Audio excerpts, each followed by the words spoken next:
price to go. Listen to what I said. I need something more than soup to keep me satisfied. Ces hommes, aux maillots bariolés, ressemblent de loin à des lampions. Ils boivent.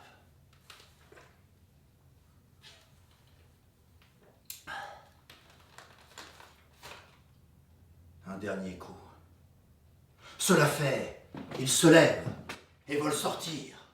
Mais aussitôt, la foule les porte en triomphe. Il s'agit des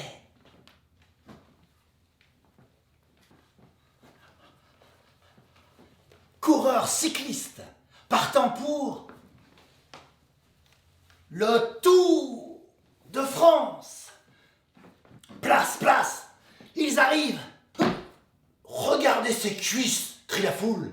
Regardez ces cuisses.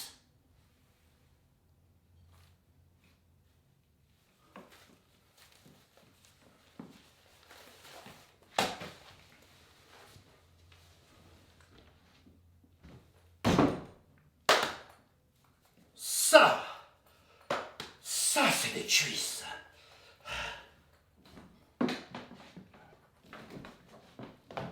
Et les 157 hommes prennent la route. Il est 3h35 du matin. Le jour se lève et permet de voir clairement que cette nuit, la France ne s'est pas couchée et que toute la province est debout à sa porte et on bigoudit.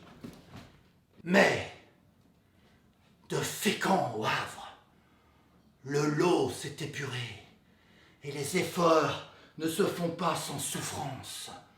Beaucoup montent en danseuses, c'est-à-dire qu'ils se dandinent comme des pingouins. La partie de la route est goudronnée et la poussière du goudron leur brûle les yeux. Alors, ils mettent leurs lunettes.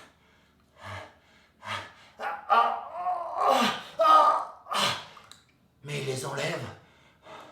Ils ne savent de quelle façon ils souffrent le moins. D'une voiture, on crie à Leuve. Ça va ? Alors Leuve, il découvre complètement toutes ses dents. Ce qui le soulage, sans doute. Ce qui le soulage, sans doute. Et il répond « Wesh, wesh, ça va !» Dans le peloton, les meilleurs sont là pour la poursuite. Les grosses voitures peinent à les suivre.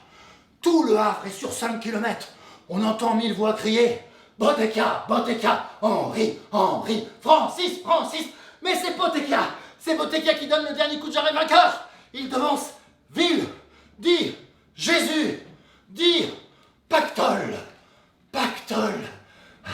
Mesdames et messieurs, un petit pactole, s'il vous plaît, pour les coureurs du Tour de France. Merci.